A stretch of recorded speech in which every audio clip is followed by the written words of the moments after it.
অনেক কষ্ট করে অনেক টাকা খরচ করে আমরা যাই, যেন আমাদের উমরাটা এটা ভিজিটর না হয়ে যেন আমরা উমরাটা সুন্দরভাবে যেতে পারি। কারণ কমপ্লিট হওয়ার পর যে আমরা জেদ্দা গেলাম, তো জেদ্দা থেকে সরাসরি কি হোটেলে জিনিসপত্র রেখে এরপরের ধাপটা? জি, এখন এটা করার পর আপনার জেদ্দা এয়ারপোর্ট থেকে আপনি যাবেন নিজের হোটেলে হোক বা যে বাসায় হোক, যেখানে হোক ওখানে যাবেন। যাওয়ার পরে আপনার ওখানে ধীরে স্থিরে সামানপত্র রাখবেন, গোসল করার দরকার হলে গোসল করবেন, খানা দানার দরকার হলে খানা দানা করবেন, আরাম করার প্রয়োজন পড়লে আরাম করবেন। করার পর ধীরে স্থিরে একদম ফ্রেশ হওয়ার পরে আপনি এখন বাইতুল্লাহর উদ্দেশ্যে যাবেন। যে টাইমই হোক, রাত্রিতে হোক দিনে হোক। তবে একটা জিনিস দেখা গেছে যে আপনার রাত্রিতে সবচেয়ে সুবিধা হয় আর কি, লোকজনের একটু ভিড় একটু কম থাকে, ওই সময় খুব সব দিক দিয়ে একটু কাজ করার সুবিধা হয় আর কি। ওখানে যখন হেরম শরীফে যাবেন, যাওয়ার পর একটা কিছু কিছু জিনিস আছে যে আপনার দেখেন, একটা কিতাবে একটা জিনিস পাইছি, সেটা হলো আপনার বাইতুল্লাহকে আগে দেখবেন না, নিজের ভিতরে একটু আগ্রহ, আল্লাহ পাকের আজমত, আল্লাহ পাক এই ঘরকে দেখার জন্য, দেখলেই নেকি, দেখলেই গুনাহ মাফ হয়, আল্লাহ পাক কত মহান, এইটা দিলের ভিতরে খুব আগ্রহ নিয়ে বাইতুল্লাহর দিকে যাবে। তো মাথাকে নিচু করে নিয়ে যাবে, কতক্ষণ পর্যন্ত হাঁটবে, যখন বুঝতে পারবো যে আমি বাইতুল্লাহ এখন পুরাপুরি দেখতে পারবো, ওই পুরাপুরি দেখা যখন ওই পরিমাণ জায়গায় যাবেন, যাওয়ার পরে আল্লাহর ঘরের দিকে তাকাবে, আল্লাহু আকবার আল্লাহু আকবার ওয়ালিল্লাহিল হামদ। এরপরে এটা পড়ার পরে আপনার যে দোয়াটা করবে, প্রথম দেখার পরে যে দোয়াটা করবে, সেই দোয়াটা আল্লাহ কবুল করবে, সাথে সাথে কবুল হয়ে যাবে। একটা দোয়া প্রথম বাইতুল্লাহকে দেখার সাথে সাথে যে কোনো দোয়া করবে, আল্লাহ পাক সেই দোয়াটা কবুল করে ফেলবে। এরপরে আপনার ওখানে যাওয়ার পর হলো কাজ হলো, যখন আপনি চলে গেলেন, যাওয়ার পর এখন তাওয়াফ করবেন। এই তাওয়াফের নিয়ম হলো আপনার যে হাজরে আসওয়াদ আছে, ওখানে কিন্তু একটা দাগ আছে, আর ডান পাশে দেখবেন আপনার সবুজ বাতি, ঠিক আছে? তো ডান পাশে সবুজ বাতি, একটা বাইতুল্লাহ একবার হজরে আসওয়াদ থেকে একটা দাগ, তো আপনার ডান সাইডে সবুজ বাতি।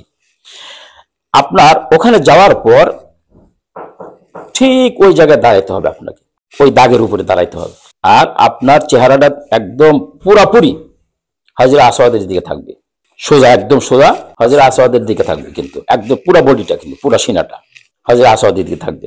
এরপরে যদি সম্ভব হয় তাহলে আপনি চুমা দিবেন পাথরকে, আর যদি সম্ভব না হয় তাহলে বলা হয় ইস্তেলাম, ইস্তেলাম করতে হবে, অর্থাৎ হাত দুইটা এইভাবে পাথরের দিকে উঠানোর পর এরপরে বিসমিল্লাহি আল্লাহু আকবার ওয়ালিল্লাহিল হামদ, বিসমিল্লাহি আল্লাহু আকবার ওয়ালিল্লাহিল হামদ, এটা পুরা চুমা দিবেন। চুমা দেওয়ার এখন ঘুরবেন, সোজা আপনার ডান দিকে ঘুরবেন, সবুজ বাতিটা আপনার ডান কাঁধে থাকবে, আর হজরে আসওয়াদ বাম কাঁধের দিকে থাকবে। এখন সোজা ডান পাও দিয়া শুরু করেন, বিসমিল্লাহ আল্লাহু আকবার বলে আপনার তাওয়াফ শুরু করলেন। তাওয়াফের ভিতরে আপনার দোয়া পড়বেন, সুবহানাল্লাহ আলহামদুলিল্লাহ ওয়ালা ইলাহা ইল্লাল্লাহু আল্লাহু আকবার। বাইতুল্লাহর দিকে তাকাবেন না, কিন্তু সামনের দিকে। প্রথম যে এখানে তাওয়াফ হলো আপনার 7টা।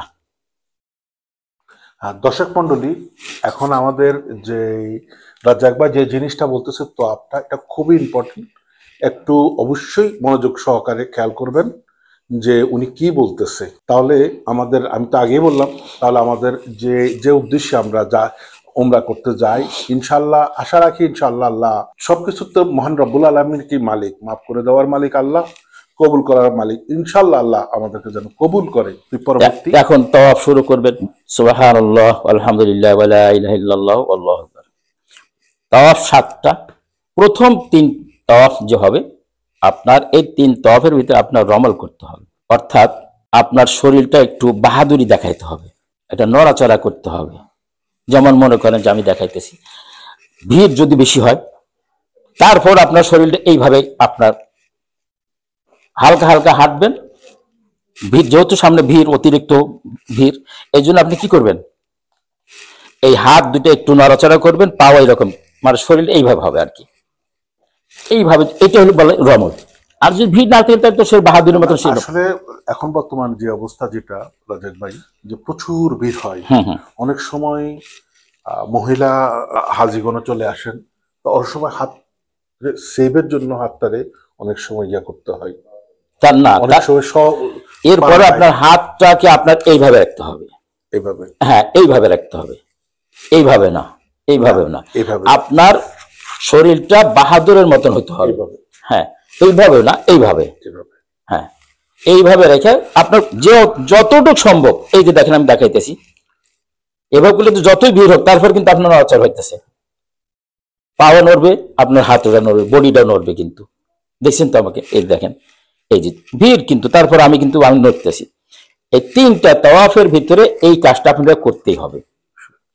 এরপরে আপনার প্রথম 1 চক্র লাগাইলেন, আপনার মাঝখানে আপনার একটা জিনিস হইলো, আপনার তাওয়াফ যখন শুরু করবেন, এর আপনার হজরে আসওয়াদ পাওয়ার আগে যে আপনার সামনে যে কর্নারটা থাকবে, এই ওয়ার্ড, এটাকে বলে রুকনি ইয়ামানি। এখানে আসা দোয়া করবেন, রব্বানা আতিনা ফিদ দুনিয়া হাসানাতাও ওয়া ফিল আখিরাতি হাসানাতাও ওয়া কিনা আযাবান্নার। আগে না পরে?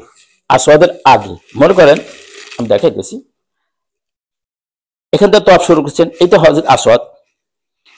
এই যে কর্নারটা, আমি কিন্তু এটা পাইনি এখনো, এই কর্নারটা এখান থেকে এই জায়গাটা হলো আপনার রুকনি ইয়ামানি, বুঝতে পারছেন জিনিসটা?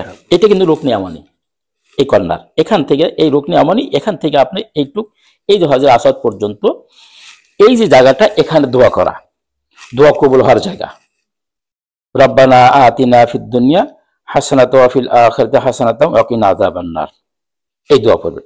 এরপর হযরত আসওয়াদ সাথে এসে গেলেন এখানে, আসার পরে আপনার এরপরে আবার দাঁড়াবেন ওখানে, একদম সোজা আপনার হযরত আসওয়াদের দিকে দাঁড়াতে হবে, কিন্তু এদিক সেদিক করলে হবে না, ঠিক হযরত আসওয়াদের দিকে আপনি দাঁড়ায় আবার ফের ইস্তেলাম, যেহেতু ভিড়, ইস্তেলাম, বিসমিল্লাহ আল্লাহু আকবার, হাতে চুমাকে আবার ফের শুরু করা, দাগের বাইরে না, কিন্তু দাগের উপর থেকে করতে হবে। প্রথম 3টা শেষ, একটা হলো, এরপরে আরেকটা, এইভাবে আরেকটা, ওই রুকুনি ইয়ামানি আসার পরে ফের ওই দোয়া।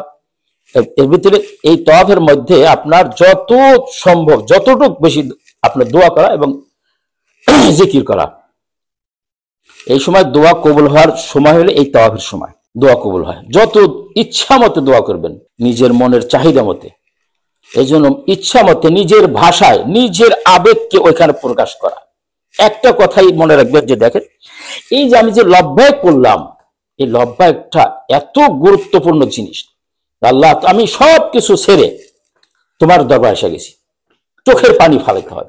এখানে একটা জিনিস যে ফেতনাটা দেখা যায়, যে সেলুলার নিয়ে ভিডিও করা, সেলুলার নিয়ে ওই তাওয়াফ করার সময় সেটা ভিডিও কলে আরেকজনকে দেখা প্রায় এখন এই জিনিসটা বেশি দেখা যাচ্ছে। এই জিনিসটার ব্যাপারে দেখেন, বাইতুল্লাহ 1 ওয়াক্ত নামাজ, একটু অন্য প্রসঙ্গে এসে দেখতে, যেটা আপনি প্রশ্ন করছেন, বাইতুল্লাহ 1 ওয়াক্ত নামাজ 1 লক্ষ নামাজের নেকি, তো গুনাহটাও ঠিক এরকম হবে। ওখানে তো এই ধরনের জিনিস করাটা একদম নিষেধ, কোনো প্রকার জায়েজ নেই, হারাম এগুলো। আপনি গেছেন আল্লাহর দরবারে, এই যে কাপড় যে পরছেন, এটা কি জানেন? এই কাপড়টা কি? এটা তো আপনার কাফনের কাপড়, রঙিন কাপড়ও না, সাদা কাপড়। তার মানে মানুষকে যখন মাটি দেওয়া হয়, তখন কি সাদা কাপড়ের ভিতরে মাটি দেওয়া হয়। এই জন্য আল্লাহ পাক হুকুম দিয়েছেন, আমার দরবারে আসবা, আমার ঘর, আমার কাছে আসবা, একদম পাগল ভেসে আসতে হবে তোমাকে। আর ওইখানে যা যদি সেলফি তোলা হয়, তাহলে তো এরা সেলফি তুলতে গেছে, এরা আসলে হজ করতে যায় না, ওমরা করতে যায় না, আল্লাহ পাককে রাজি খুশি করতে, নিজের গুনাহকে মাফ করাতে যায় না। এই জন্য আমি অনুরোধ করব, যে সমস্ত ভাইয়েরা এই কাজগুলো করেন, এই কাজে থেকে বিরত থাকার জন্য।